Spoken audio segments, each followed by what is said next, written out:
All right, welcome to the regular. Recording in progress.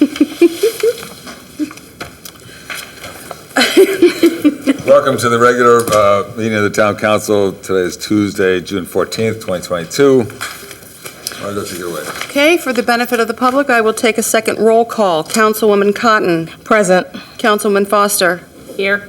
Councilman Iannacone. Here. Councilwoman Mayer. Here. Councilman Silva. Present. Councilman Umbriac. Here. Council President Armington. Here. Mr. President, you have a quorum. Great. We'll move into a moment of silence.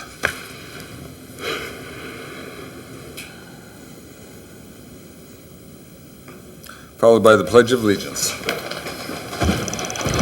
I pledge allegiance to the flag of the United States of America and to the republic for which it stands, one nation, under God, indivisible, with liberty and justice for all. Okay, before we get started, please be aware that public comment during the public hearing portions of this meeting will be held both in person and through the Zoom app. At the appropriate time, members of the public wishing to speak should indicate so by raising his or her hand in chambers or in the app. To comment via Zoom, click on the raise your hand icon at the bottom left side of your screen. You may also raise your hand by pressing *9 on your phone. When it is your turn, the moderator will send a signal through the app and ask that you unmute yourself so that you may be heard. To unmute yourself on the telephone, press *6. There are 6 items on the consent agenda this evening. Do any members of council want to pull one or more for separate consideration? Do you have to do number 1 by separate vote, Margo? Because it's 2016? I do not. Okay. I'll make a motion to approve the consent agenda. I'll second. Okay. Councilwoman Cotton? Yes. Councilwoman Foster? Yes. Councilman Iannacone? Yes. Councilwoman Mayer? Yes. Councilman Silva? Yes. Councilman Umbriac? Yes. Council President Armington? Yes. Motion carries. Okay, once again, at this time, we will move into the public hearing scheduled for this evening. For remote members of the public, please raise your hand in the Zoom app to indicate that you would like to speak. If you've joined the meeting via telephone, press *9. Kindly state your name and address and limit your comments to 5 minutes or less. Be advised that any derogatory comments targeting members of council and/or administration may be ruled out of order. No comments were received via email. Any member of the public in the... But we have 2 Go items. ahead. Okay. So at this time, I'll open up the floor for a public hearing on the adoption of the 2022 municipal budget. Seeing no comments, I'll close the public hearing. I'll open up a public hearing on the adoption of the 2022 Special Improvement District budget. Hearing none, I will close that public hearing. At this time, I'll open the floor for a public hearing on any other matter. Yes, sir. Come on up. Yeah, come on up. Please state your name and address. Okay, my name's John Madden. I live at 28 Grant Street in Morristown. I do have a copy of what I'm going to read. Can I give this to anybody? Let's give it to the clerk. Right here. Margo, give it to her. Thank you. She'll distribute that to the council members. This is the petition. Thank you. Okay, thank you.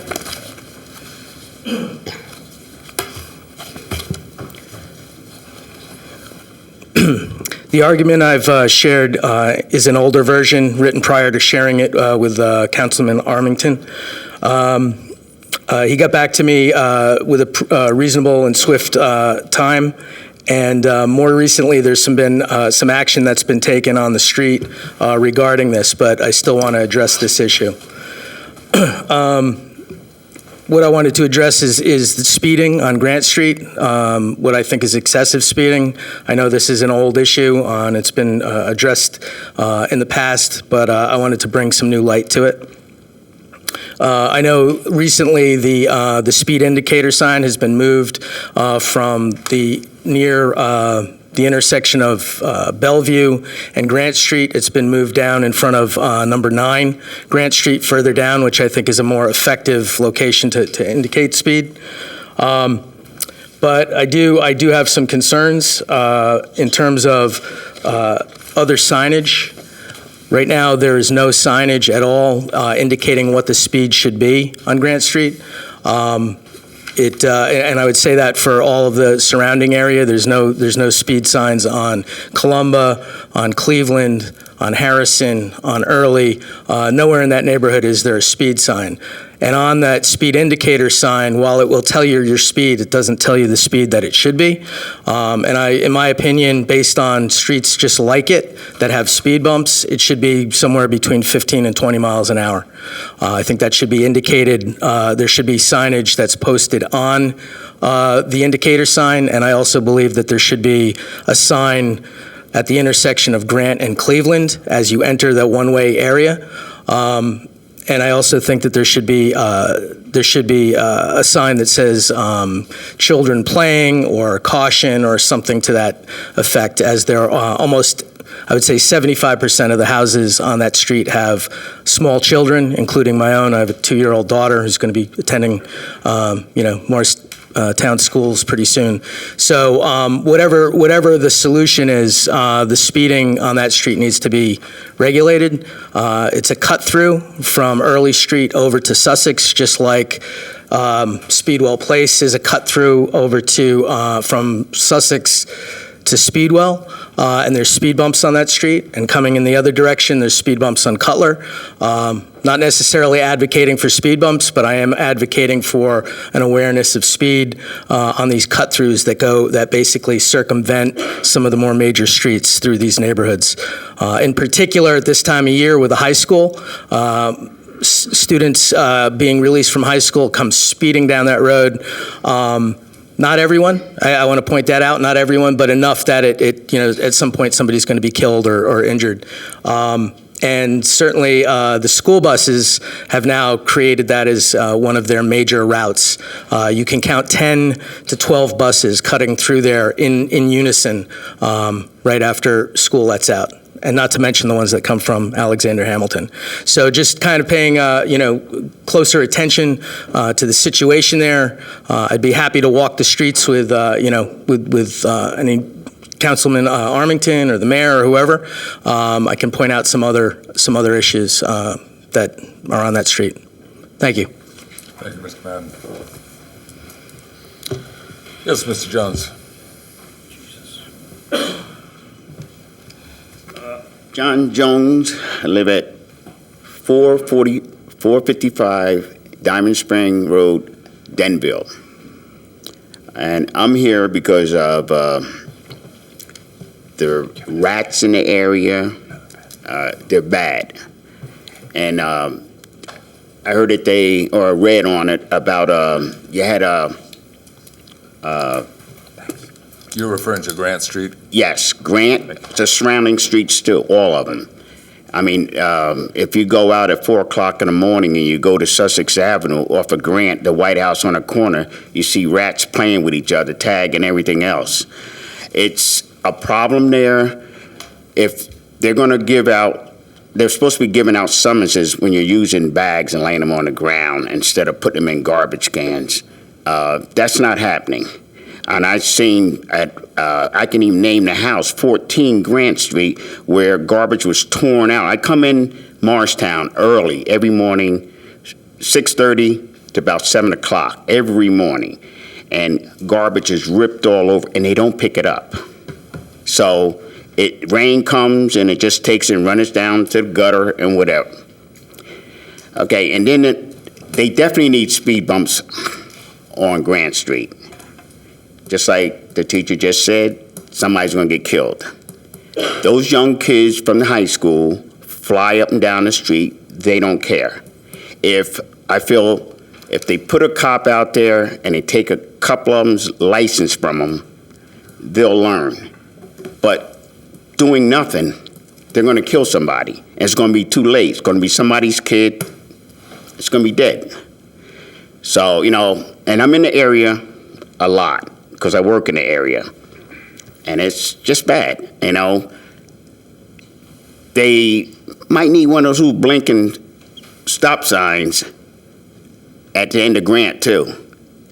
Because they don't usually stop until they get past 9. Don't slow up until they get past 9. So the sign was put up in the right place. But, I'm just going to wait. And parking is bad. And nobody can tell me anything different. Parking is bad. And Bellevue Terrace has more parking spaces in their back of their houses than Grant Street has. Because I heard that too. And one more thing, I do call up and complain about stacking. I can't do anything if nobody else does anything. I can only call. Thank you. Thank you, Mr. Jones. Just as a follow-up, Mr. Madden, you submitted your letter, but you also submitted a petition. Did you want to say something about that petition? Sure. Thank you.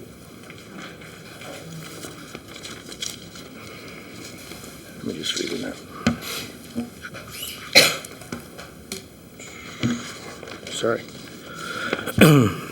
So I wouldn't say this is an official petition, but I did go around with one of my students who speaks Spanish, and so we went to every door on the street, and 100% of the people that we talked to supported the move to put speed bumps or some form of serious speed regulation on the street.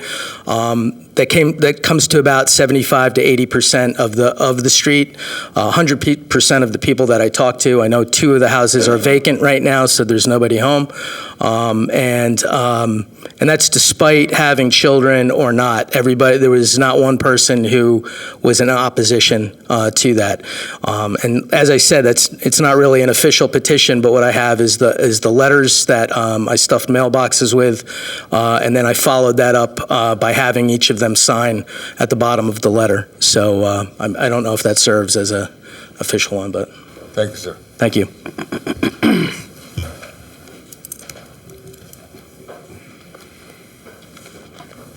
Good evening. Good evening. I'm here today again. I'm sorry. My name is Andre Khalif. My address is 801 Flagler Street, Morristown, New Jersey.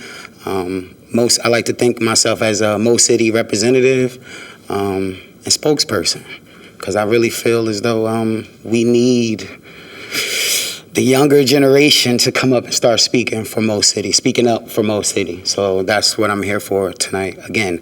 And it's involving the flooding that goes on within Clyde Potts Drive, Flagler Street, within Manahan Village.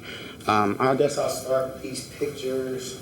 Start here, and you can send that way. There's enough you can send them. I just would like you guys to take a look. This is the Caldwell Playground Pool that's located on Flagler Street. Last September, we had the flood. This year, we opened up the pool, and you can see in the pictures, there was a stain. It's just stained all over the pool. It's just stained. I reached out to Morris Recreation director, and I was assured that the pool is not dirty. In fact, it's just stained, and that there would not be no repainting of the pool this summer, which completely frustrates me because today I took a drive past Burnham Pool. I took drove past Streeter Pool, and it's beautiful. It's literally a different world. A different world. And I just can't understand for me why the pool that it seems more minorities go to, we have to settle for our kids to be in this pool. And I feel like I went through the proper authorities by talking to the head of Morristown Recreation. I'm not going to say her name, but just the way she completely dismisses me. Or if I want to have a conversation, every conversation is very, it has to be over fast. Like what I have to say isn't as important as nothing else. So tonight I felt, you know what, I'm going to come out tonight and I have to bring this to the table because I don't believe none of our kids should have to get into that pool. Not like that. And starting this month, June, the pool is only open on Saturdays and Sundays. So within my email, I offered her this. I said, could we just at least paint it before the full season starts? Because once July comes, it's open every single day. We can sacrifice a couple of days, a couple of weekends, just to make sure once July, August comes, the summer comes, our kids can enjoy the summer. Enjoy the summer. Driving past Burnham, they have splash pools, water. It was 3:30 today, and it was water coming from the splash pads at Burnham. Caldwell splash pads haven't worked in, 5-6 years. Every time I talk to someone else, it's a different number to how long it's been since our splash pads even work. But you drive across town, the splash pads, there's no one there. And it's just beautiful. It really is beautiful. I'm saying it but it's beautiful. We want that. Our kids deserve that. None of us chose to be born here. We deserve it. The kids deserve it. We got it. I just feel we have to do better. We have to do better, and it starts visually. Something like this, small, visually, a small win for Manahan, and that's what I'm here for tonight. Just looking for a small win, small victory. Thank you. Thank you, Mr. Khalif.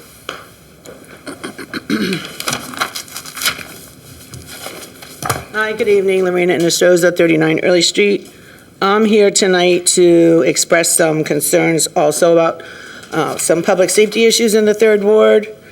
I spoke to somebody a few months back. The pedestrian lights in front of St. Margaret's and that little triangle piece on Speedwell are wrapped in plastic. They've been wrapped in plastic for about 3 months. I don't know why they're wrapped in plastic. I don't have an answer. Nobody's given me an answer why they're not functionable. My second concern is that pedestrian beacon that we spent all that money on at the top of Flagler Street. Flagler Street has now, the laundromat parking lot has now become once again, an unofficial taxi stand hub, and it creates havoc, extreme havoc in the morning, especially with the buses trying to unload at the neighborhood house. I had spoke to Chief Richardson regarding some issues with Morris School District buses cutting through CVS in the morning, even though it's prohibited. He assured me that he would reach out to the school district, and I have every confidence that he has. My next concern is the high school. The high school is an absolute zoo in the morning. We have no crossing guard. The parents drop off on both sides of Early Street. The kids cross without a crossing guard. It's a safety hazard. My granddaughter texted me and said that she can walk, we tested it, she can walk faster from the top of Speedwell to the high school than I can to drive down to the high school. I don't know why it's not manned, why we don't have a crossing guard. I know Jerry Rhoda is up at the top of Speedwell in Early for the most part of the morning because that seems to be high traffic area, pedestrian traffic as well. And my last, and they also use our Early Street parking lot. Parents use to pick up and drop off their kids, which becomes a hazard for people as well. And my last question is, I went through the town website and I was trying to get some information to speak on tonight and I wasn't able to get it regarding, so if you go to the website, I can get a list, a directory, personnel directory of everybody who works here. So when you go to click onto the police department, it says page not found. If somebody could give me an answer of why and if that will be updated. And just one more question, sorry. I find it frustrating that in order for us to get a response, the public session has to be closed. It kind of defeats the purpose of having a conversation and getting answers, because if I don't get the answer I need, or I have a subsequent question, I have to wait till the next meeting or send somebody an email. Can somebody give me a reason why we close that before we can get some information back from our council reps? Thank you.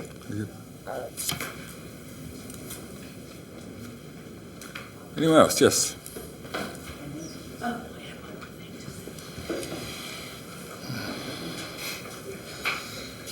Evening. I feel like mine is very petty after some of these very serious seeming issues, but I will go ahead with it since I'm here. I'm sorry, can you please stand a little bit Yes. closer to the microphone? Your name and your address, Yeah. please. Joanne Casadevall, 31 Dogwood Road in Morristown. Say the last name again, please. Casadevall. Thank you. Go ahead. Okay, I'm just going to read an email I had sent. This has been something. In the fall of 2021, the town of Morristown needed to repair a storm drain that is on my neighbor's property.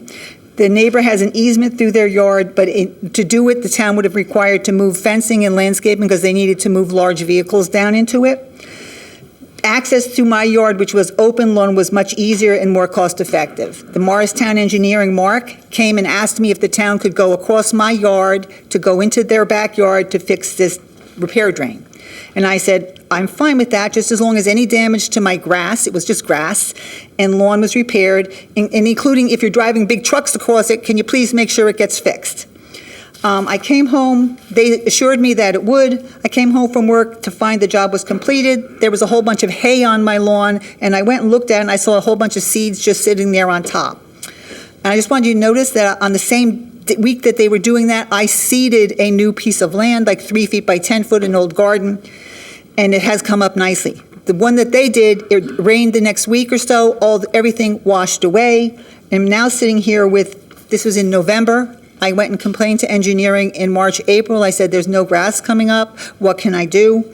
So now I'm left with large, open, lumpy areas with exposed rock, ground, and many weeds growing, and I think it's unacceptable. I talked to Mark and Ralph in engineering, and they told me that the town cannot come and fix it. They told me, Jillian said they can't do anything. I said, well, my son said, if you guys could put a drop off some topsoil, I have my 30-year-old son said he'll come over, they'll spread it out, dig it up, and do whatever you need to do, and put the grass seed down while over their spring break.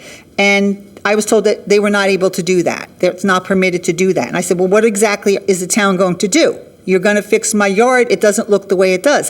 So I got a quote for a professional to repair it, and he said he had to do it by the end of May because he has other work to do. And then I did come up and I asked the mayor about it. I sent an email to the mayor, and I went up and talked to him, and I came back after I spoke to him, and I came and found somebody had gone on my grass and thrown a bunch of seeds again, which had washed away a few days later in a storm.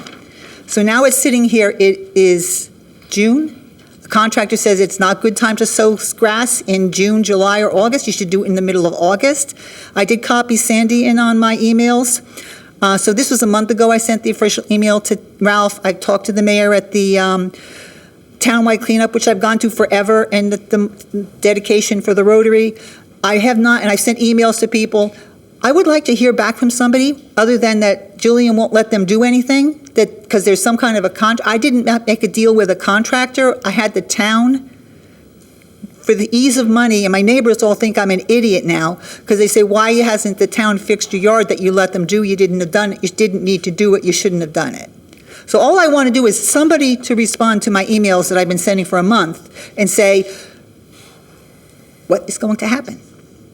But it seems minor as opposed to the pools and stuff like that, but I would just like somebody to respond to me and send in an email that they're going to fix it, what's going to happen, and stop saying that they can't do it. That's it. Thank you. And the email, Sandy has copies, and the mayor has copies, and the engineering department has copies. And when I go to engineering, I will say, can I talk to somebody? And the person comes back and goes, no, but none of them are here. Ralph, Anthony, no, Mark, none of them are here. They're all out on the road. So I just want to know, I have a horrible yard now because I was nice enough to let this company drive big, heavy trucks across my lawn. Thank you. Thank you. Yes, Mr. Burns.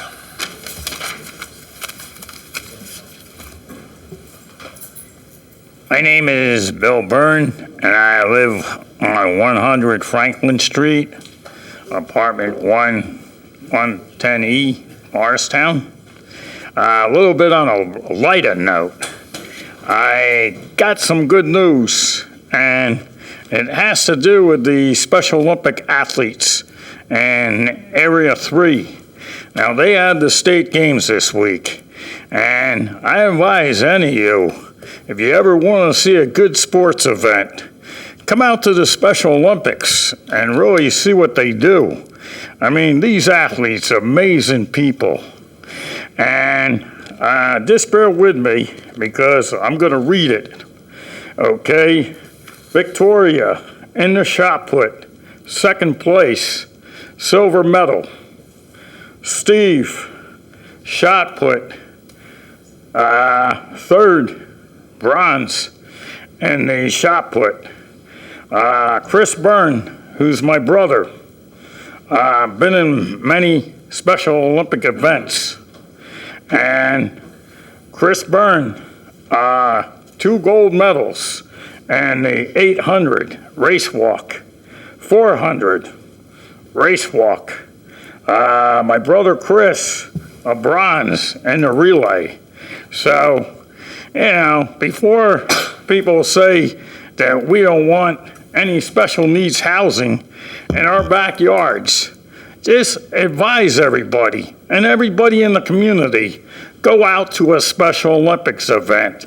You know, like if they want to get involved, volunteer. They need volunteers. So I just urge the public, before you say, not my backyard, okay? Come to a Special Olympics event, see what goes on, the love, you know, the support that they get. And I just want to end up in saying that I am also a past international champion. I was in St. Paul, Minnesota for the internationals. We had people from all walks of life, all different cultures. And it was very interesting to see the love and the understanding. You know, that being a Special Olympic athlete, and we had a chance to represent the United States of America. So I just urge the public, whenever agencies like Arc Mars are advocating for special needs housing, to take a look, you know, that these great athletes, they're people too. And I'm a past international champion, and I took a gold in the 800-meter race walk, set an international record. Of course, it got broken, but I took the gold. I also won a bronze in the 400.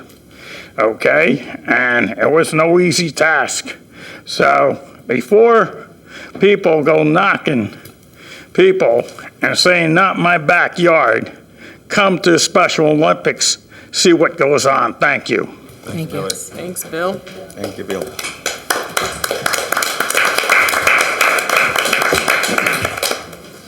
Anyone else? We will close the public hearing. Oh, anyone online?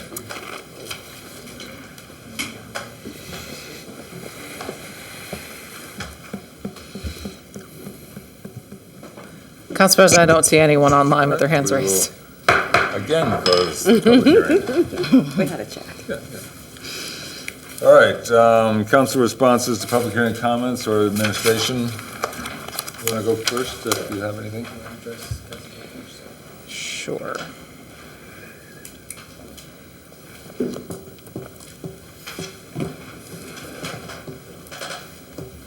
So Councilman, in response to Ms. Casa-Deval, there was an email response to her several weeks back that I can read for the benefit of this group.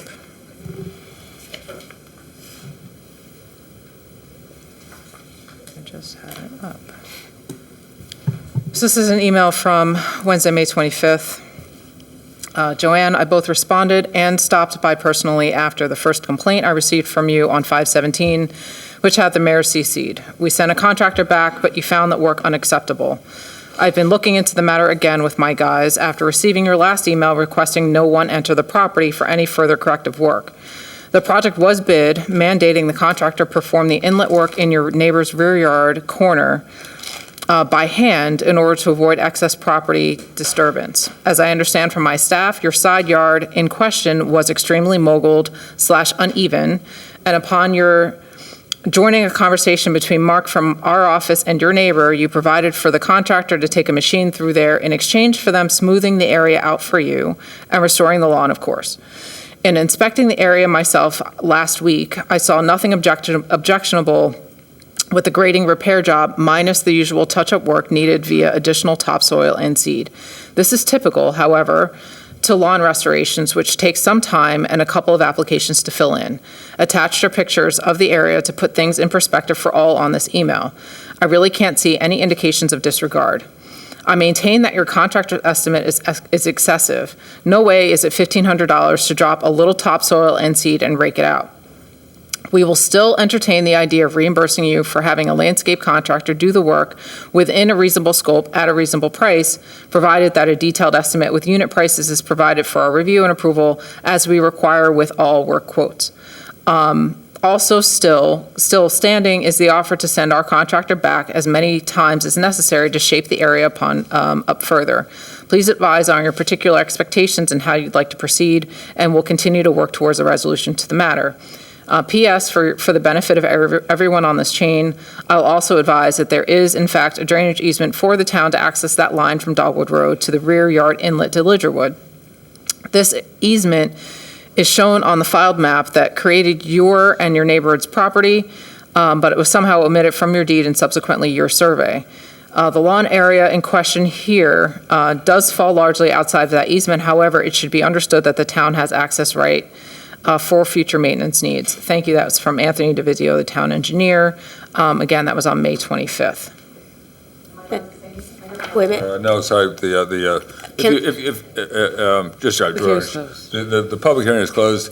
If you'd like to coordinate with Ms. Barrick afterwards, I'd encourage that. I would also offer that Anthony, the town engineer, is also here at council Yes. chambers, and the resident is welcome to address him directly as well. I'd like to add that I did answer the email stating that is the practice that council people do not interfere with department heads when they are dealing with a situation, and it was tagged on right underneath that email that Anthony had said back to Mr. Castavala on probably the next morning after I read it. So the emails were answered.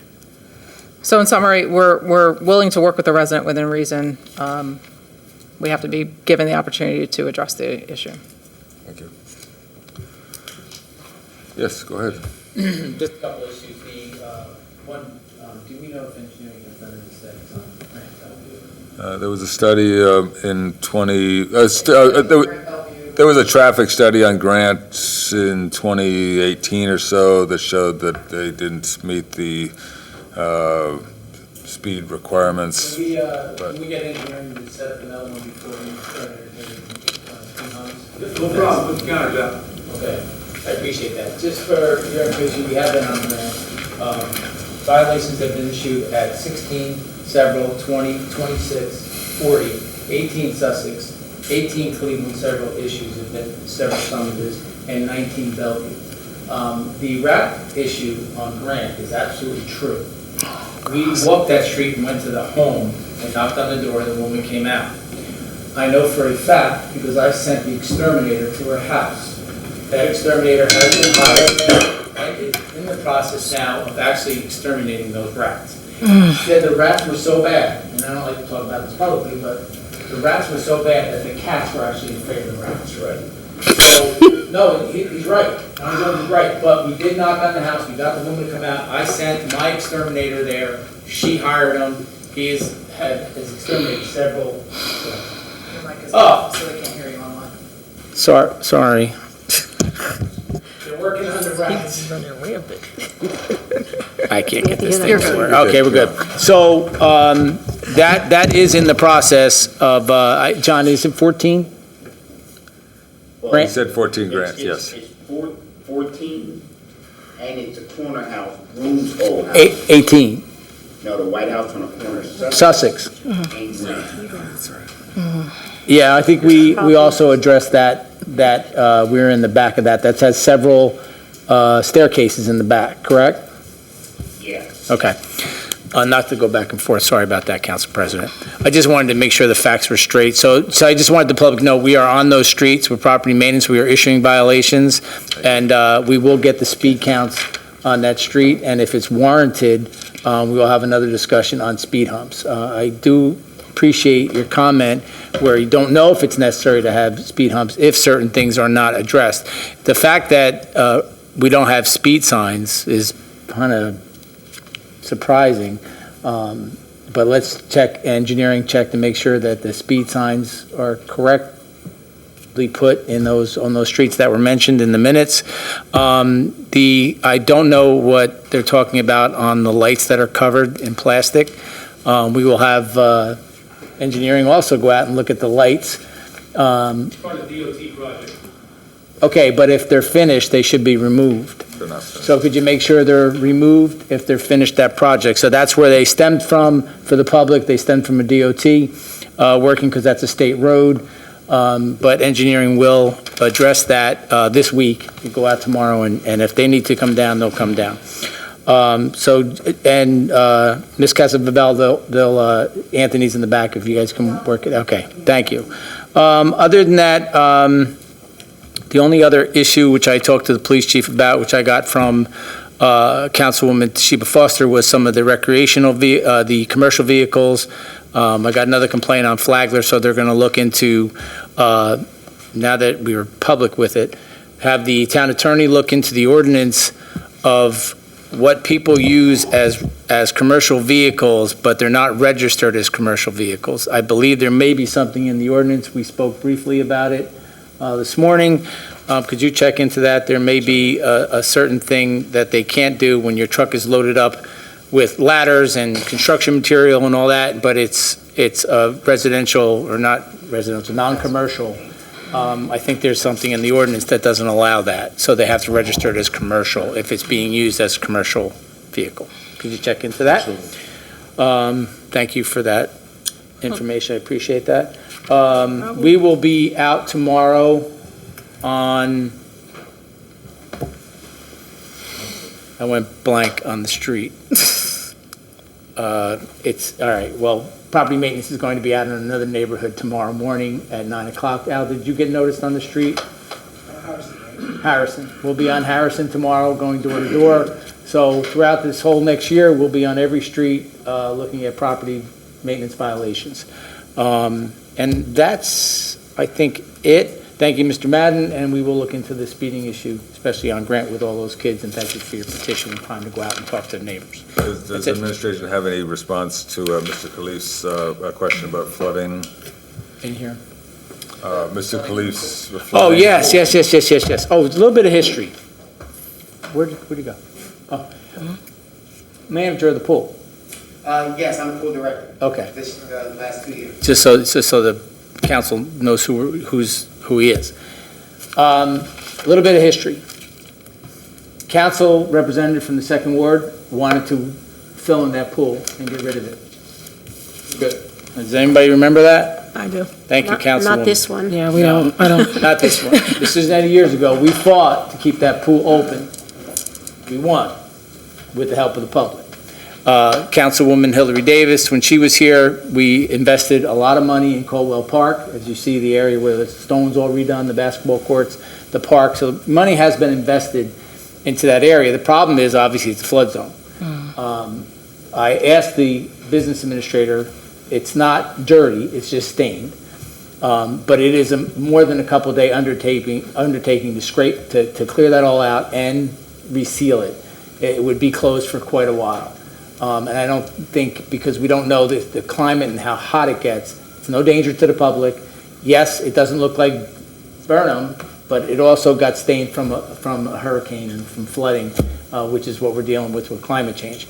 Congresswoman Mikey Sherrill was out at Bethel to look at the whole area. We are working on getting infrastructure money to mitigate the flooding from the Whippany River. So I will give you a follow-up on that in email on where we stand with trying to get the grant money and infrastructure money to help with the flooding issues coming from that area. Appreciate you coming out. Appreciate your activism to make sure that everybody is getting what they need. But rest assured that the town of Morristown and the council has invested quite a bit of money in that area and will continue to invest in areas that are the town's areas that we have control over. And we will make sure that that is on the top of the priority list for next year to make sure that stain is removed and it's scraped, sealed, whatever it takes. But I know it's not a business administrator, it's not a couple-day process, it's a long process. But rest assured it'll get done. Thank you. Thank you, Mayor. Any other council, any responses? I have a question for administration as a follow-up in regards to Ms. Innistros's concern about the crossing guard at Early Street and the high school. So I do walk, as you know, Mayor, my daughter and I in the morning before work, and I have gotten calls from a couple of residents, and I've witnessed myself a young boy, he's probably about 8, 9 years old, little guy, that lives in Manham Village, and he was crossing Speedwell, going to Alexander Hamilton.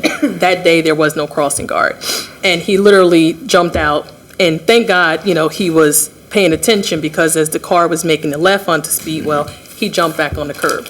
So I did reach out to Meredith Davidson, who's on the school board, to address the issue. I do know that there is generally, when I'm walking around the 8 o'clock time zone, or time frame, there is a guard right at the corner of Early Street and Atno. But at this particular time, there was no guard on the top of Early and Speedwell.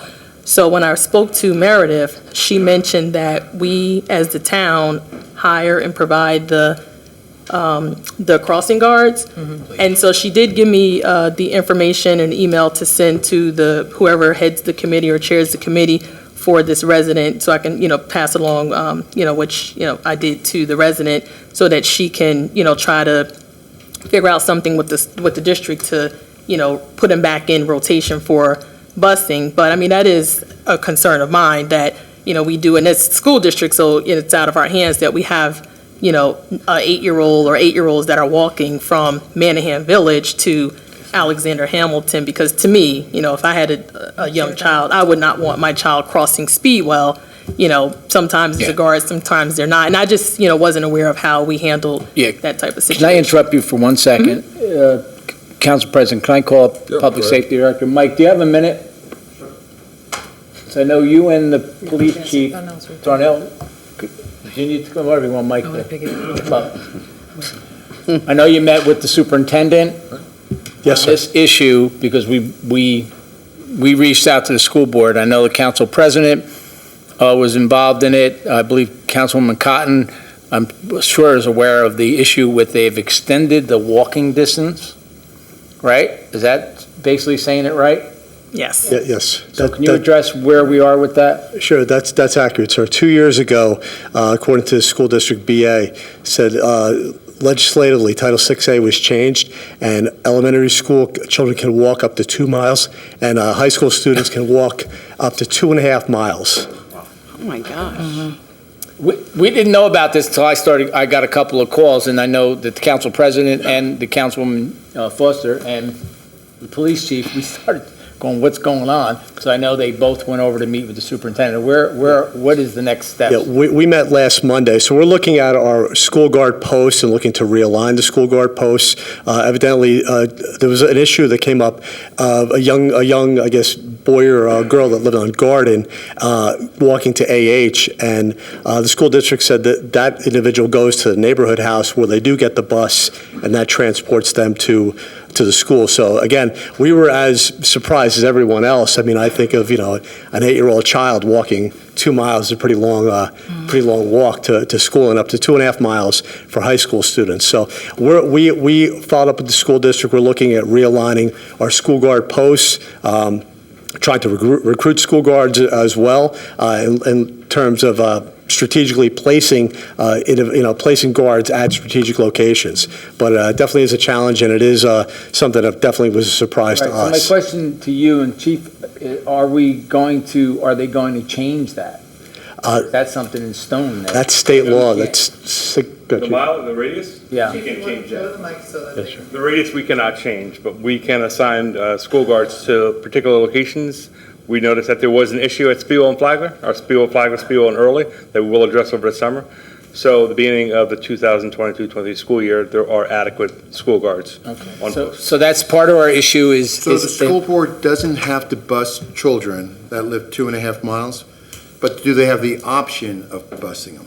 Good question. Are they using it as an excuse not to bus, or should we be asking the school board, these children should be bused for safety? I think they should be bused for Because- safety reasons, but I don't have that authority. But maybe we have to go to the school board with this. Right, and when I spoke with Meredith, sorry not to cut anyone off, she did give me the name, I can provide it to Margot, the email contact for any parent that feels like they want to, do an appeal, because my concern to her was, I saw it, my daughter and I mean, little guy, he, darted right out, and his grandmother told me he has a short attention span, so she was glad that he was paying attention, but from what she explained to me, so top of Flagler, bottom of Flagler, right, if you know Flagler Street, some of the kids can, at the bottom of the hill, can catch the bus.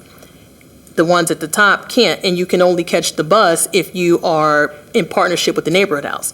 So if you pay the fee for your child to go to morning and after school, then you can get bus. But, what about the parents that can't afford to pay the morning and after school? And so those kids get missed, and those kids have to walk. I was even told that some kids are walking to Sussex, from these areas. That's a far walk for anybody who knows the area, coming from Flagler Street to Sussex Avenue. But it is a public safety issue. Right. And so I think. I agree, it's why I sent the chief over in the public safety. Maybe we director. as council should put the school board on notice that we view, let's face it, everything you hear today, that Speedwell in the morning is dangerous. And particularly having kids, maybe not the high school kids, but definitely any of the kids younger than 8th grade. I was as shocked as everybody's kind of looking right now, and even the people here from the public, who we didn't know about it. Nobody informed us. I say we as council send the school board a complaint. Yeah, because in 2010, when I did a Safe Routes to School program Right. with the school district, their argument was if you basically hazard routes.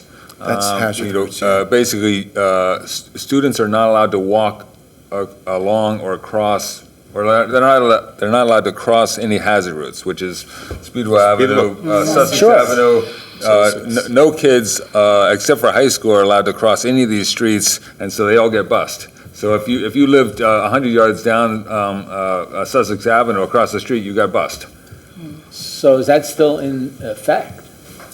I believe hazardous is, I believe, still in effect, but the argument from the school district is that if they stay along Speedwell and they cross at the crosswalk by the crossing guard, it's still within that 2-mile criteria. We should make the argument that because Morristown is where it's situated and located, they come in from 15, Sussex, they come in from Mendham, Long Valley. I mean, look, so that's how they get to 287, that's how they get to Florham Park. We did the study. We know that Morristown's only 7% of the traffic.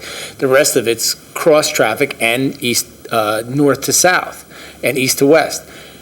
So can we make the argument that we just blanket the town is because it's a major thoroughfare for everybody outside the county to get to the major highways, because they don't want to go down Route 10, they don't want to go down 80, so they come this way. We can't blanket the town as a hazard.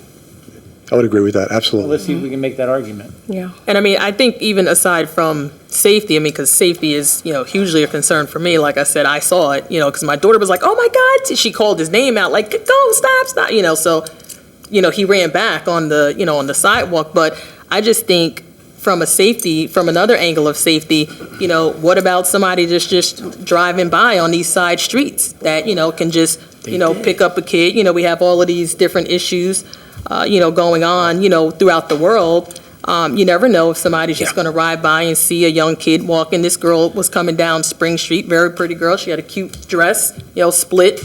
You just never know, what our kids are gonna run into or what they're gonna be faced with on their way to school. And so to put them in that kind of, light where, they're unsupervised. So you may have a crossing guard here, you may have a crossing guard there, but what happens, along the way when somebody just comes by and just grabs them and just keeps on going, that's And an for the issue record, it's dangerous sometimes as an adult.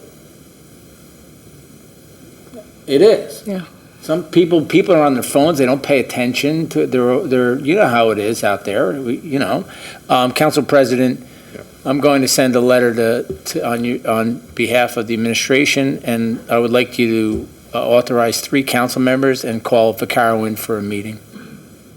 And just for a point of clarification on my behalf, it wasn't Meredith Davison that told me about the zone, who's at the bottom of the flaglet that goes to the neighbor, who is in that area that goes to neighbor. It was the grandparent of the kid who I saw. She kind of gave me that little backstory that if you go to the neighborhood house, that, you can be I'll bussed. have the town attorney at that meeting too. Okay. So if I can get 3 council members so don't violate sunshine Can we get 3 council members who are interested?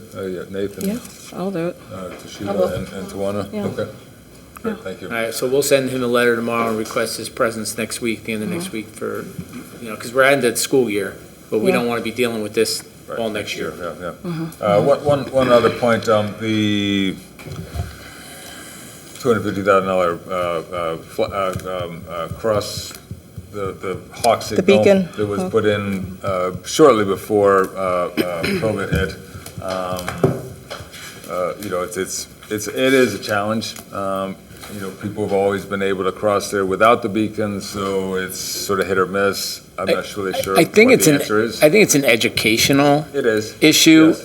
and I think that's what we need to do, is we need to, look, it's really an educational issue. We have to find the money.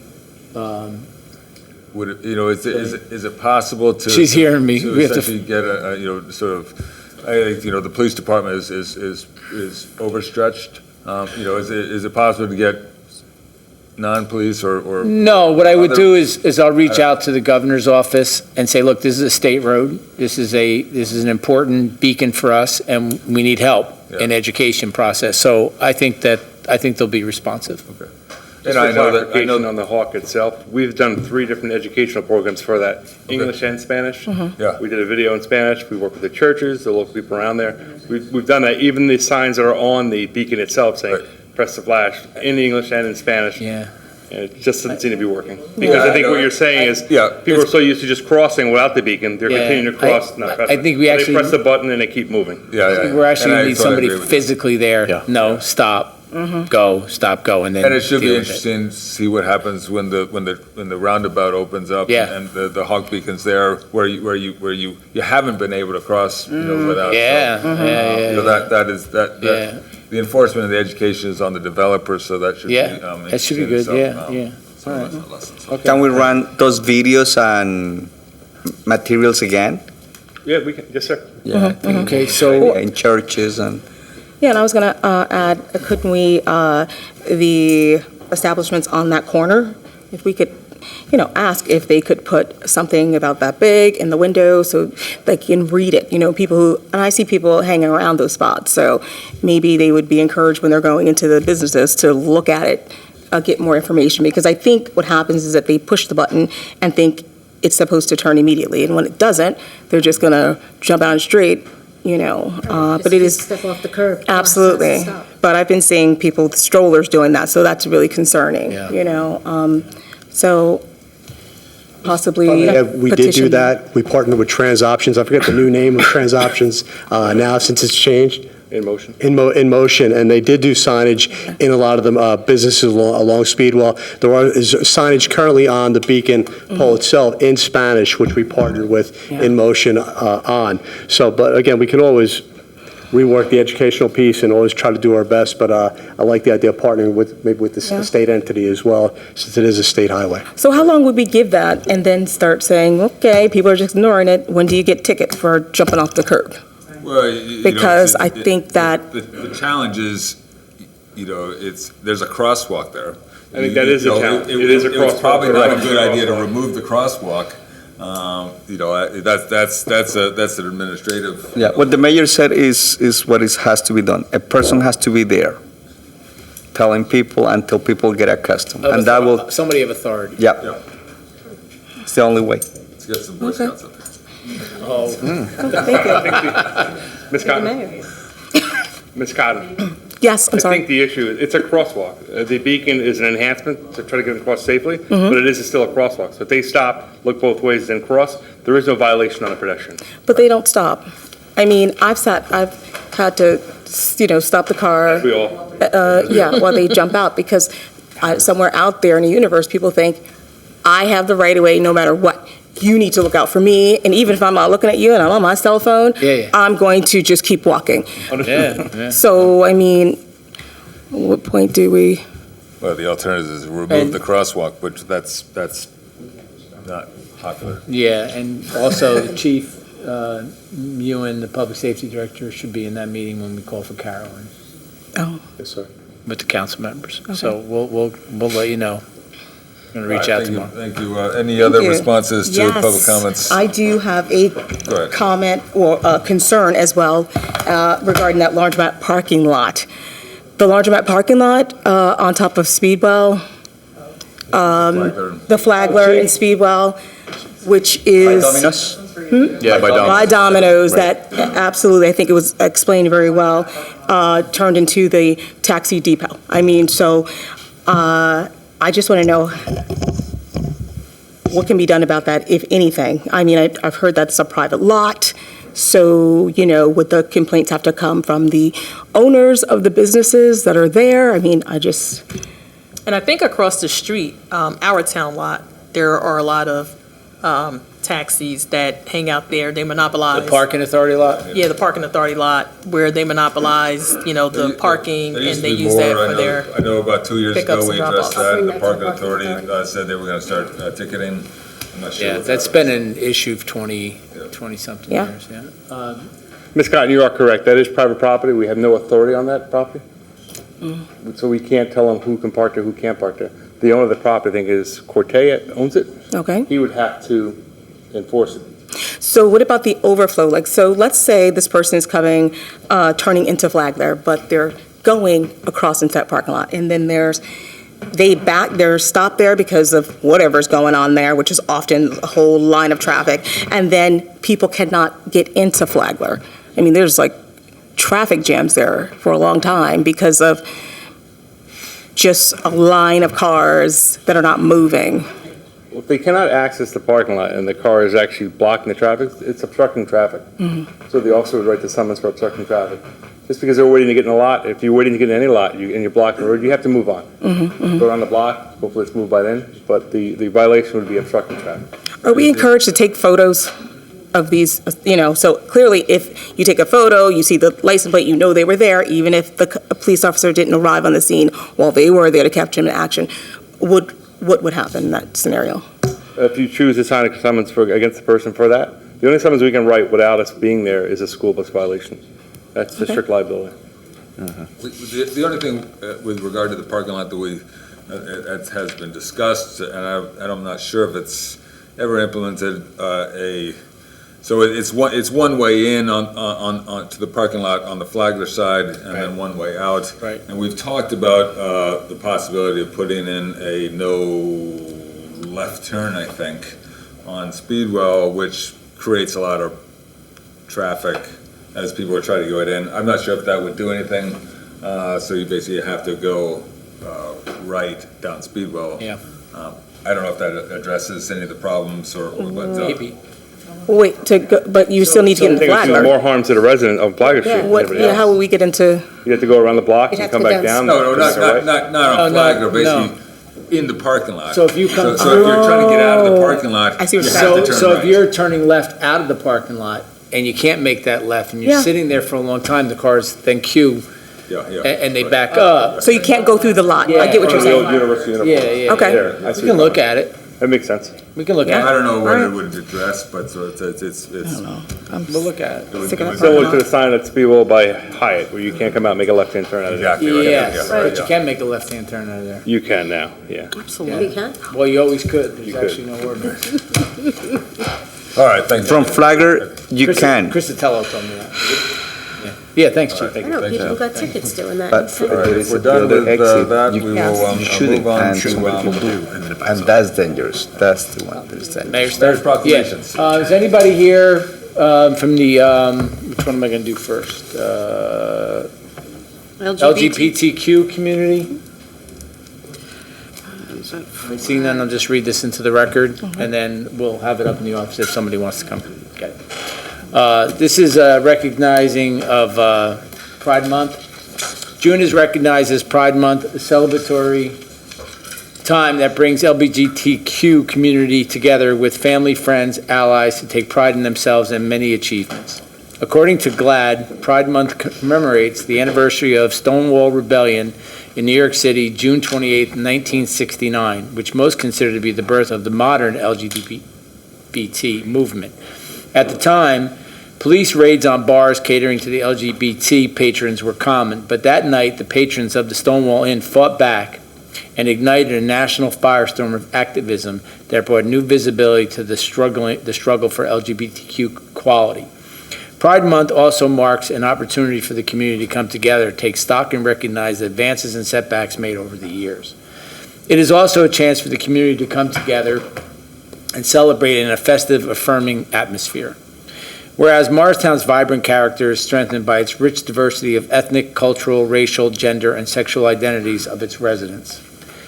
Whereas all residents of Morristown are encouraged to recognize the importance of supporting our LGBTQ community and to ensuring that all residents are empowered to live their lives open and fairly, with support of their peers, educators, community leaders, and very importantly, without fear.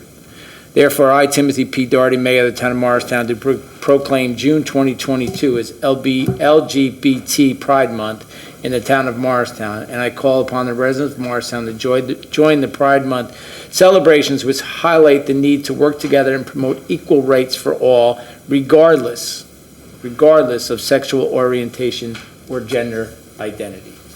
So that'll be upstairs if anybody from the LGBTQ community wants to come and put it in their store or et cetera. Anybody here for Juneteenth Day? No, be somebody. Okay, I'm going to read this into the record too.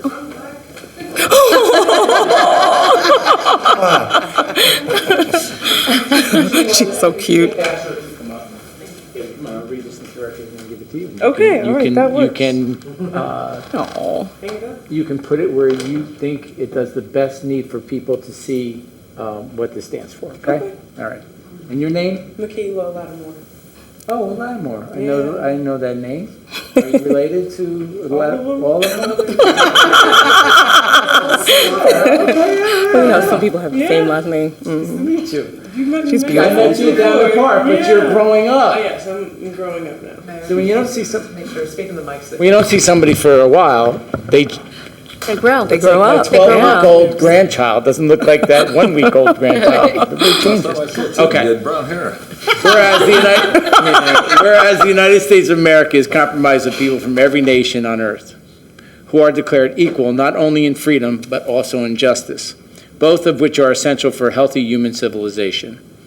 Whereas Juneteenth is the oldest widely commemorated celebration of the end of slavery in the United States.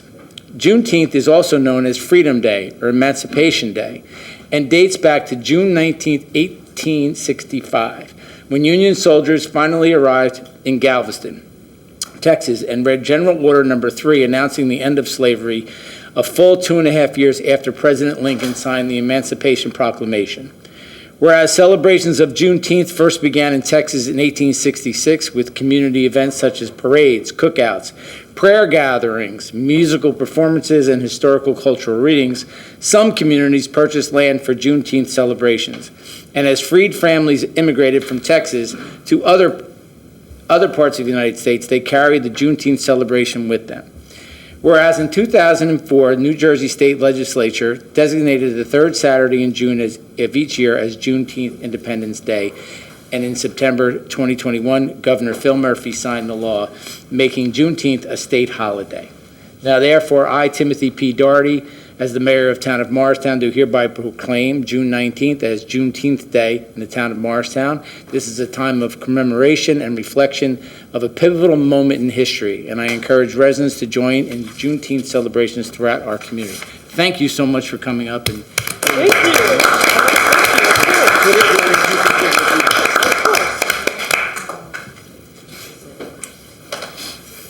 Just a couple of house cleaning things, Council President. One is, let me give a shout out. It's very important that I do this. As Morristown, have you noticed, is very health oriented. New stores, different things come up health wise, this and that. I want to give a shout out to the cardiac care unit at Morristown Medical Center who took care of me yesterday all day. And of course, my doctor, I won't say his name because he might get mad if he starts getting a lot of phone calls. They are an amazing group. That hospital and its cardiac units are an amazing group. Just for the record, we all know that I had a heart attack in 2019. You do have to do stress tests periodically after that. So I did a stress test very short time ago, and at a large percentage of the test was over, it failed. As a result, they went into the cardio cath unit and found another blockage. So I'm very grateful for the cardiac care unit and my doctor, and the idea of we have to take our health as we get older even more serious than we do when we're 21, because we think we're invincible. Basically, as the nurse practitioner told me while I was sitting there recovering from being having a whatever they call it, going up your radial artery to look at what's going on with your heart, all we have to do is exercise 150 minutes a week. What is that? What's 150 minutes out of our life a week? 5 days, 30 minutes, right? That's what it is. And that can do a lot for us. That's the message I got out of that. Of course, I've been eating right and eating better. As we all see, I've lost some weight and doing what I'm supposed to be doing, but it still doesn't matter. You still have to take your health serious and do your daily checkups. And as you get older, do what's necessary to stay alive and experience this wonderful world that we live in. Even though we're in turmoil all over the place, it is still a wonderful life. We're all very blessed to be here. We all have different circumstances, but in retrospect, there's no other place I'd rather be than sitting here with you guys right now. And so I appreciate everything that Morristown Medical Center brings to our community, and a big shout out to all those nurses and technicians and my doctors and for all that they do and what they do for a lot of people. And for anybody who doubts how great to have Morristown Medical Center in our backyard, well, I'd argue that point that makes our town even better to have such a great hospital. And so shout out to what they've been able to accomplish. Thank you, Morristown Medical Center and the Cardiac Care Unit. Saturday, May 28th, Burnham Pool opened. You can still register to the pool. We're still looking for lifeguards. Very difficult to find lifeguards. It's probably difficult to find crossing guards. Memorial Day services were held at the Morristown Green. Thank you for all who attended. Morristown Ukraine benefit was held on June 2nd. The weather wasn't great. It did hold off though, and we were able to get the event in. It was well attended. So thank you for all the people that put that together. Pete O'Hagan, Craig Gilgowan, Ryan Dawson, and many others, the Knights, for what they put together to recognize what's going on over in Ukraine and to help raise awareness and money and goods to send to the people in need in Ukraine. Friday, June 10th, the Morristown, we had a senior picnic at Town Hall. It was pretty well attended. As we're coming out of COVID, it was good. It was 60% full. Thank you to Longfellows for catering it. They did an outstanding job, and everybody had a good time, and it was good to start seeing the seniors come back out and feel comfortable enough to come back to Town Hall, to our senior center. And we're going to do another one in 2 months, and then another one, and then we're going to have our Christmas party, and hopefully everything will go well in the fall. So we're looking forward to that. Mark your calendars, because it's right around the corner, Saturday, June 18th, 11 a.m. to 1, free rabies clinic at Town Hall. You can pre-register at 973-292-6731. That is Saturday, June 18th, free rabies clinic, 11 a.m. to 1 p.m. here. June 19th, guess what opens up? Anybody guess? Farmers Market. Yeah, Farmers Market. 8:30 to 1 p.m. the Morristown Farmers Market opens. The market is open every Sunday through November 20th at Spring and Morris Streets. That's again Sunday, 8:30, Morristown Farmers Market opens up. Saturday, mark your calendars, council. Noon to 5 is Butch Barber Day at Caldwell Park. So hopefully I'll see you all there. That is Saturday, June 25th at noon at Caldwell Park. Again, an announcement, lifeguards are always needed. We need lifeguards at all our pools, Burnham and Caldwell. And Chief, are we still working on crossing guards? We are, sir. Okay, so that's Chief's charge on working on the crossing guards. Other than that, that is all I have. Council President, anything else? No, that's it. Thank you very much. I appreciate it. Moving on to council liaison reports. Okay, I'll go. Sorry about that. Okay, so I'm giving a report for the Shade Tree Commission. The tree inventory will be completed this week. Both tree crew members will train with Plan It Geo in the field this week. Supervisors Joe Curlo, Joe Rutkowski, sorry if I mispronounced your name, and Troy will have an in-house training this week. The Shade Tree Commission will train in the field Thursday and Friday.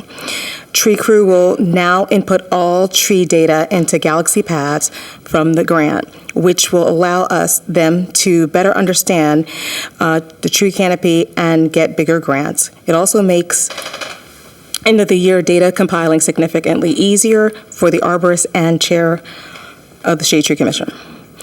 Tree of Haven treatment begins tomorrow. All treated trees will be marked with spray paint, and a map of where they all are will be supplied to Joe Curlo for next year's removal. The RFP for a new arborist is out. All applicants are due at the end of June. The Burnham Park Association got its Arbor Day trees placed last week. 2 trees that had to be placed high due to electrical conduits in front of Headquarters Plaza on Speedwell were removed and placed on either side of the BPA Arbor Day trees for a lovely oak tree line, which will shade the basketball court. The Shade Tree Commission is looking for a partner for the land scale grant to Forest Jersey Cottage. Strike team work begins in George Granby Park today. The Shade Tree Commission will host a meet and greet for Chatham Borough, Summit, and Madison. Shade Tree Commission this Saturday to share ideas. Thank you. Thank you. Anyone else? I'll go. The Morristown Partnership met on June 8th. Unfortunately, I wasn't able to attend the meeting, but I did get a report to provide to council members and members of the public. As the mayor mentioned, the farmers market returns this weekend. It's going to run for 23 weeks, each Sunday, 19th through the 20th, from 8:30 to 1. The location of the farmers market is the Morristown Parking Authority lot behind the Morristown Post Office. Morristown Partnership will welcome back returning vendors as well as new specialty vendors who will add variety to the farmers market. They anticipate having over 25 different vendors joining them this season. You can visit the website often to view the rotational schedule. Along with weekly music performances, several downtown Morristown businesses will join the event throughout the season. They also would like to thank the Morristown Division of Health and the Morristown Parking Authority for their support of the market.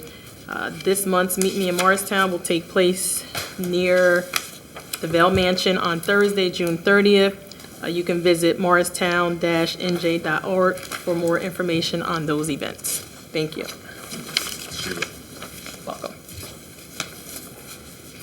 All right, if that's it, we will move on to regular business. Okay, there are 4 ordinances for introduction this evening. Ordinance number O-12-2022, bond ordinance providing for various capital improvements in and by the town of Morristown and the county of Morris, New Jersey, appropriating $1.5 million therefore, and authorizing the issuance of $1.425 million in bonds or notes of the town to finance part of the cost thereof. I'll make a motion to introduce ordinance number O-12-2022. I'll second. Comments, questions? Okay, on the introduction of ordinance O-12-2022, Councilwoman Cotton? Yes. Councilman Foster? Yes. Councilman Iannacone? Yes. Councilman Mayer? Yes. Councilman Silva? Yes. Councilman Umbriak? Yes. Council President Armington? Yes. Ordinance 12-2022 has been introduced properly by title and will be considered further after a public hearing on June 28th. Ordinance number O-13-2022, an ordinance amending and supplementing the code of the town of Morristown, Chapter 7 Traffic, Section 7-40.2, handicap parking on streets for private residences, to amend the placard number assigned to a dedicated parking space for a resident of 12 Clinton Street. I'll make a motion to introduce ordinance number O-13-2022. I'll second. Comments or questions?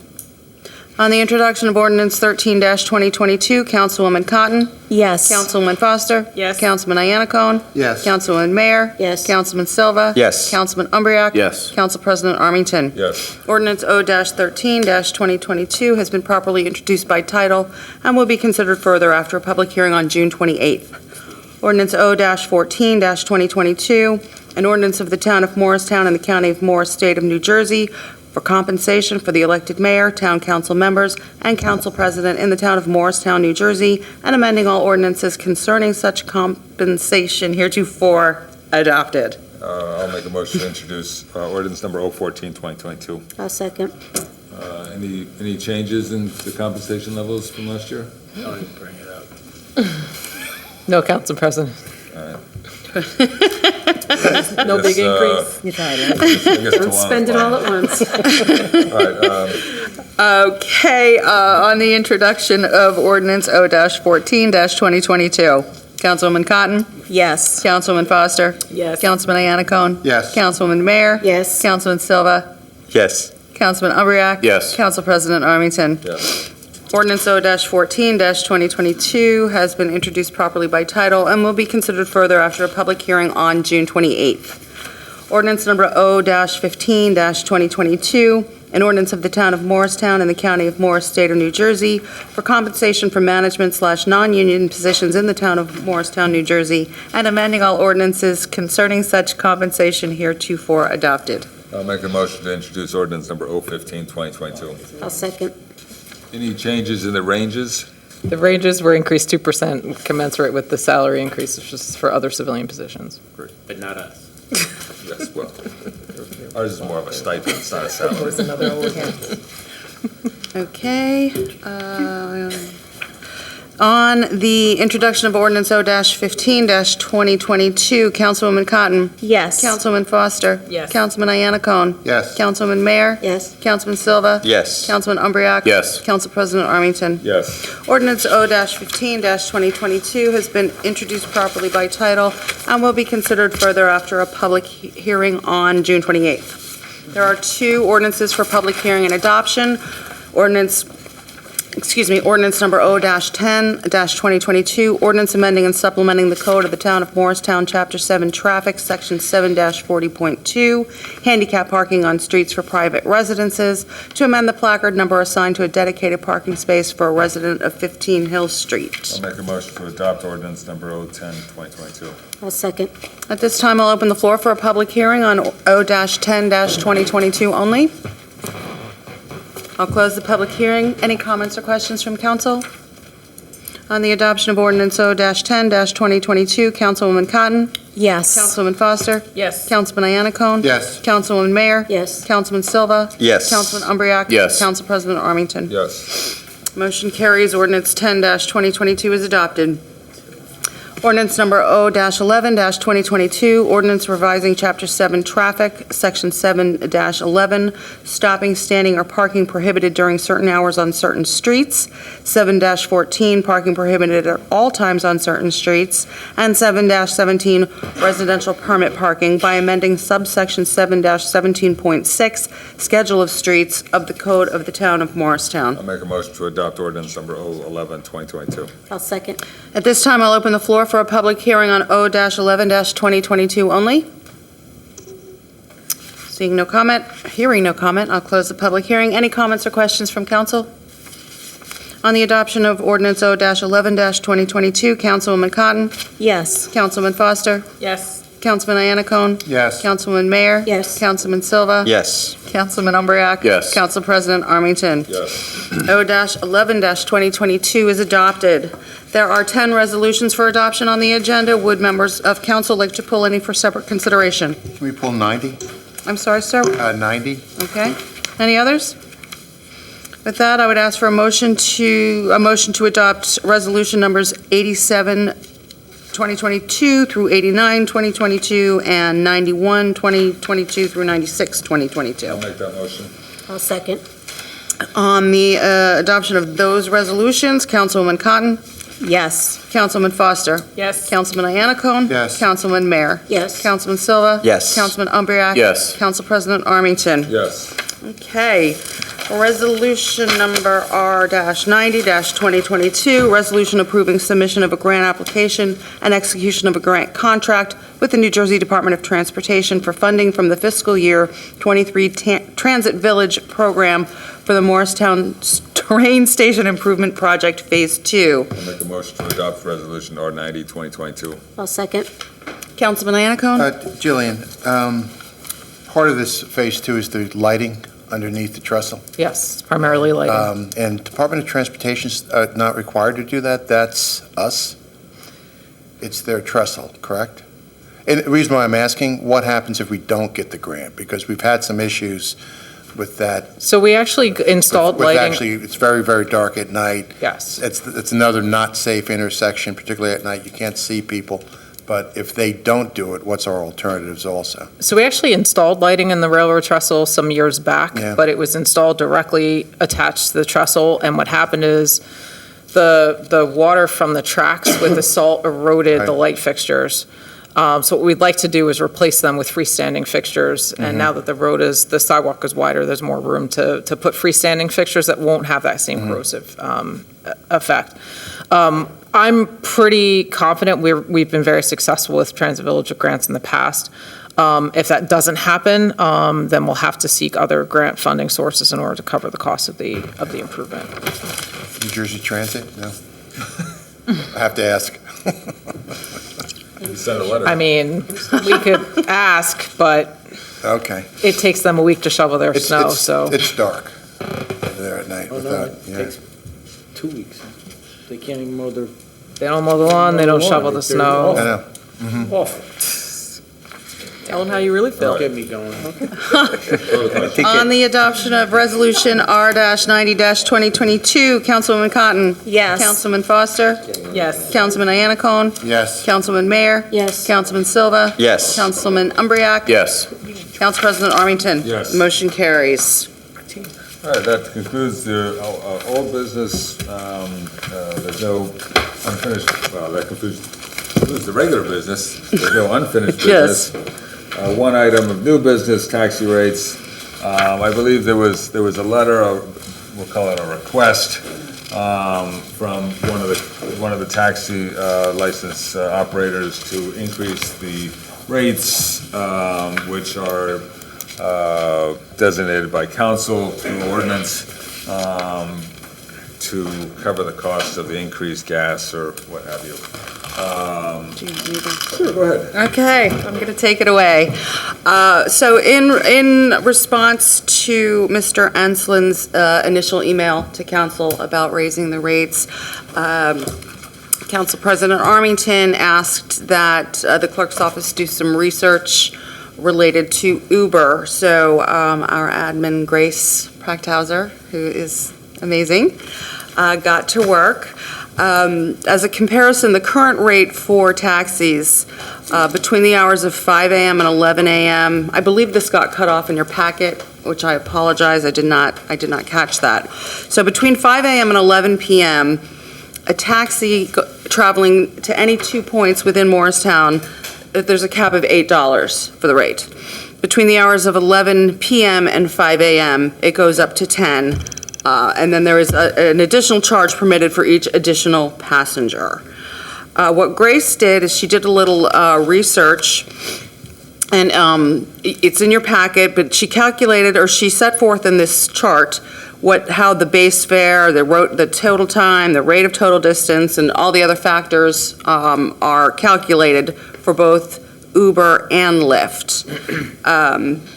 Because there's not a lot of public information related to specific trips and fares and miles, because it does vary based on the time of day, the distance, etc. What she did is she made a chart of 5 recent Uber trips that she has taken. So she says Speedwell Avenue to South Street. It's essentially Town Hall to maybe just beyond the firehouse. It's not a long distance. And according to her chart, traveling in the morning on a weekday, it's anywhere from $8.77 to $9.94, with a whole bunch of fees going into that a total amount. And then as we get to the later hours in the day and the weekends, it's significant. Friday morning, it shoots up a couple dollars to almost 11. Tuesday, as we're hitting 5 p.m., they start charging a surcharge for prime time, or what is that called? Like, they can make their most money. Peak hours. Thank you. I couldn't think of it. Peak hours. And that same 1.5 mile ride goes up to almost $16. So, if you have a taxi who's only getting 8, Uber's getting 16. And then just 1 mile from the train station to the same address on Speedwell, because it was midnight on a weekend, and it was $19. Wow. So basically, Uber and Lyft charges rates based on, there's a flat rate plus the demand. So there's demand and supply. And the time. Yeah, there's a trip fare, there's a booking fee, there's a fuel surcharge, there's a time surcharge. The reason the council basically designates rates is to provide our residents with the assurances of what a trip costs, and that helps lots of people, whether they're going to use the taxis or they're going to go the extra route and look for Lyfts and Ubers. The challenge we have is that we don't want to disadvantage taxis that have licenses and other insurance requirements over the requirements of Uber. However, we also don't want to just increase the rates artificially to meet Uber and Lyft rates. So that's the challenge. I do agree that with gases at gas prices at $5, the operating cost is probably a little bit more, though I'm concerned about artificially, raising something that is going to come back down. I know that that's some ideas. You have to ask yourself the question, who uses cabs in town? It tends to be people who can't get a credit card, because if you don't have a credit card, you can't sign up for Uber, you can't sign up for Lyft. It's going to be a lot of seniors. It's going to be a lot of folks that, older people and don't have access to a smartphone, and there's a lot of folks like that. And you get a franchise as a taxi. It's a different mode of operation, but I do feel their pain. Because gas price is $5. All of us are second guessing how. I was thinking a thought here is will gas prices stay, high fours, $5, low fours, high before they come down? Who knows? Who knows? But maybe you do a 6-month surcharge, where you can add $1 on every ride, and that dollar is actually the supplemental for the gas. And then revisit it in 6 months? But revisit it in 6 months and see where gas prices go. I'm sorry, one thing, Well, they could come down. I mean, you Yeah, and I are it both could- old enough to remember the Oh, 70s. yeah, But they came down, absolutely. they came down. And, I'm sorry, I didn't mean to interrupt. I did mean to mention before that the last taxi increase was in 2008, just as a. wow. Did any Yeah. of the taxi companies write in, or it was just one? Just one? the Sensons. Can we have the administration or the clerk's office research what other municipalities, similar in Morris County or the No. northern Clerk can do it. New Jersey, Yeah. similar in size to Morristown or Well, something? Yeah, I'm sure Rates are- Ms. Proctor's would just jump all over that. Stefan, what you're going to find is you're not going to find a lot. I think we do have taxis in town. A lot of the other towns don't have. Madison And they- has taxis, And they yeah. Madison has a few, but they tend to operate more like livery services. And so you have a call. Just a thought here also. I have no problem with putting a surcharge on it or even raising rates if the rates are overly low. But just another thought here is, do you make that the maximum rate? Not make it the rate, but make it the maximum rate. Because again, inflation's not just hitting the cab drivers, it's hitting people on fixed incomes. You've got people that cannot basically buy food, because of the way grocery prices have gotten so crazy. So it's not just so it's everybody's suffering. I don't understand your. So where I'm your going point is about- maximum. This way, if a cab driver decides, they're allowing me to go up to 10, but I'm going to keep my rate at 8, they can keep it at 8. They may Ceiling have on it. been driving Mrs. McKillicuddy for the last 5 years, and they want Miss to. McGillicuddy? You make- No, I know the name. Lucille Ball. But I love he wants to keep driving her Yeah. and charging her a lower rate. Make it a max. Don't make it a rate that you have to fix, but make it a max. This way you can't go over. This way, if you've got people that do want to cater towards the senior market or cater to a certain market and get maybe more runs that way, and that's the way they're going to make their money, God bless them, let them do it. I think that's a good idea. Yeah. I'd like a little bit more so fleshed out input. So if you guys can do a little more research and Absolutely. if you get something before the next council meeting, just reach out to us and if we're prepared to revise the ordinance before then we can do that. Sure. But appreciate the input. Absolutely.